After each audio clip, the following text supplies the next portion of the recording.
Y el país se integra. Buenos días, compañeros. En estos momentos estamos en la Asamblea Nacional ante la Comisión de Participación Ciudadana, en donde se está llevando a cabo las comparecencias de algunas autoridades de forma telemática. En estos momentos también escuchemos a dos asambleístas que forman parte de la Comisión de Participación Ciudadana acerca de este tema y de las declaraciones del ministro de Economía. En contexto, la Asamblea decidió que esta comisión sea la que fiscalice los términos del acuerdo con el Fondo Monetario, adicionalmente a una resolución también de la Asamblea, para que accedamos a todos los documentos que dan paso al acuerdo. Son dos instancias distintas porque el ministro llegó al Pleno de la Asamblea llamado por este tema, pero no respondió absolutamente nada. Entonces, en ese contexto, lo que decidimos es ser mucho más específicos en una de las comisiones y recayó en esta. Bajo ese contexto, hemos llamado a comparecer a varios ministros. Les anticipo además que algunos se han excusado y la ley nos prohíbe de aceptar, digamos, otras personas que no sean los titulares de las carteras de Estado. Pero lo que ha dicho hoy el ministro de Finanzas no solo que nos enoja, sino que además está totalmente desconectado de la realidad. Hoy ha dicho que están al día con proveedores de diálisis, de Solca, con las asignaciones presupuestarias de los gobiernos autónomos descentralizados y que se están poniendo al día con los prestadores externos de servicios, y eso es mentira. No es cierto. Los pacientes de diálisis siguen a la espera de que se renueven los convenios, los proveedores del Estado siguen reclamando sus pagos y los gobiernos autónomos descentralizados también, porque resulta que esta Asamblea hizo una ley para que las asignaciones presupuestarias les lleguen directamente y lo vetó totalmente.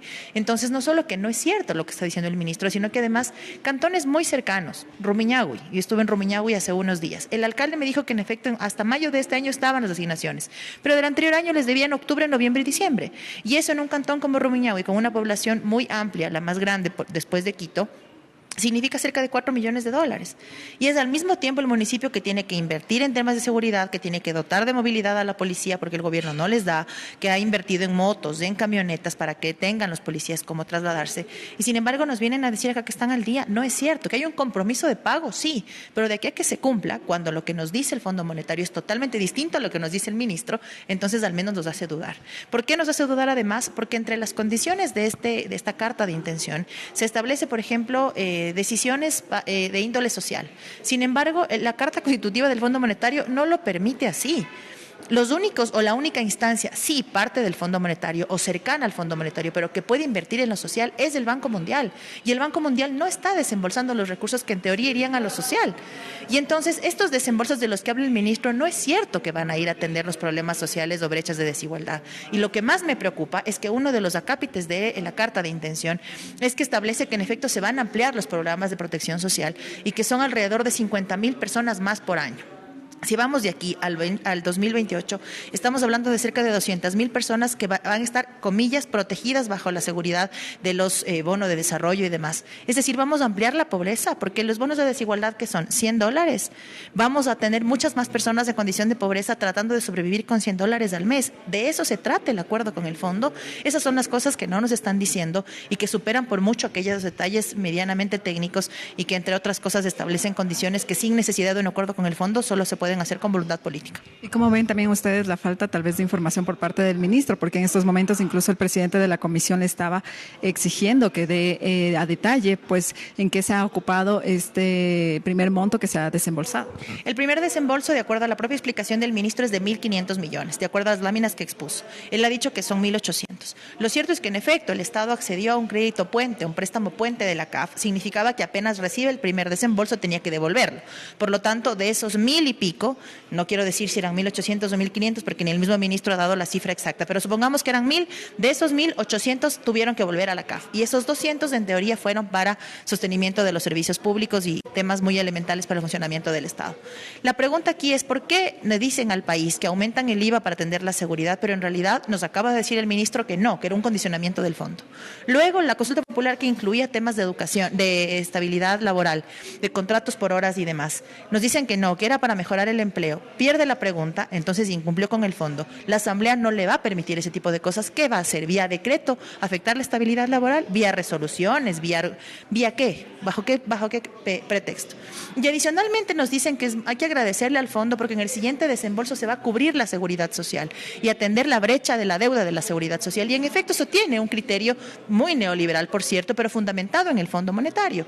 Y es que vamos a recibir un siguiente desembolso de 1.250, más o menos de acuerdo a la planificación. Y eso va a destinarse al Ministerio de Salud, por ponerles un ejemplo. Y el Ministerio de Salud va a decir, no, ¿saben qué? Cubramos el IES.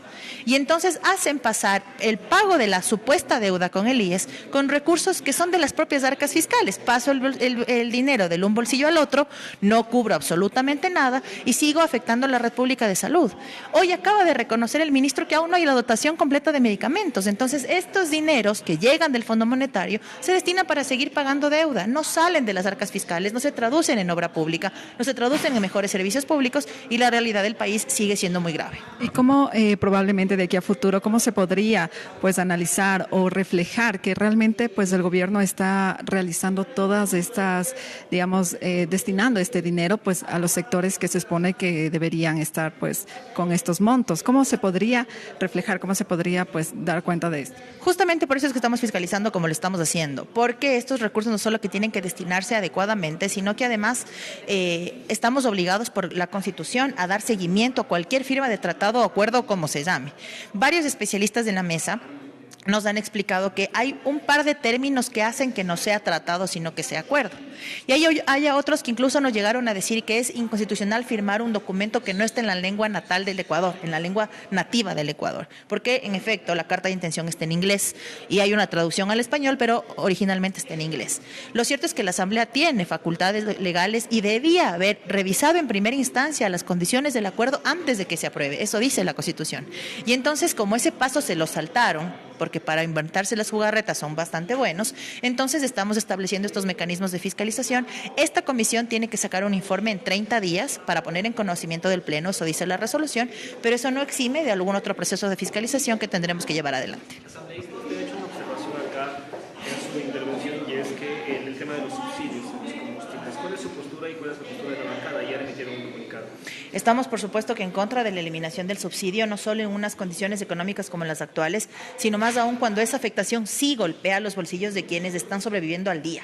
Nosotros que tenemos el salario estable o lo que fuere, no podemos, digamos, decir o sentir una afectación real. Pero el agricultor que traslade en una camioneta, que no consume diésel, o que llegan en un carro como tenga, los prestadores de servicios de aplicaciones móviles, digamos Uber y todos los temas que están por fuera del taxismo, los delivery, y aquellas personas que incluso sin empleo han encontrado la forma de repartos y de entregas y demás como una alternativa de trabajo y de ingresos para sus familias. Los productores que llegan a los mercados, los que están por fuera de las capitales, es decir, hay un golpe real. No es que son 26 centavos nomás, porque son 26 centavos por galón.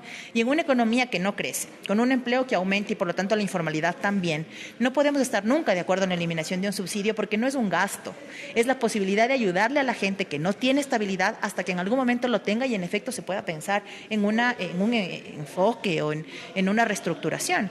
Pero lo real es que la economía no son solo cifras, la economía son personas, la economía son familias, la economía son ciudadanos y ciudadanas. Y si se piensa únicamente en la economía en función de quedar bien con el fondo y mal con la gente, entonces por supuesto que la gente la va a seguir pasando mal. Y entiendo que hay varias organizaciones también de la sociedad civil que están cuestionando este tema y me parece que incluso deberíamos como comisión ampliar un poco este debate. En todo caso, la comisión puede pedir una prórroga, ampliar el debate para que más actores vengan a esta mesa y nos cuenten cómo afectaría el tema de la eliminación de los combustibles a su cotidianidad. Efectivamente, hemos asumido esta responsabilidad a partir de una resolución que se adoptó en el Pleno de la Asamblea para fiscalizar todo lo que implica este crédito del Fondo Monetario Internacional. Y el objetivo de la comparecencia del ministro era efectivamente que responda aquí y que transparente. Primero, cuáles son las condiciones impuestas desde el Fondo Monetario Internacional para el otorgamiento de este crédito. Segundo, también que se transparente y se diga al país en qué se va a invertir y también en qué se ha invertido los $1.000 millones que ya han sido realizados del desembolso para el Estado ecuatoriano. Y en esta primera parte no se ha dado ninguna respuesta a nuestras preocupaciones y también de los demás asambleístas y del país entero. El ministro de Economía estaba señalando pues que no va a haber ningún tipo de alteración a los sectores, digamos, más vulnerados con este tema de la elevación del alza en el precio de los combustibles, por ejemplo. Vemos que el ministro y otros funcionarios de este gobierno viven en una burbuja.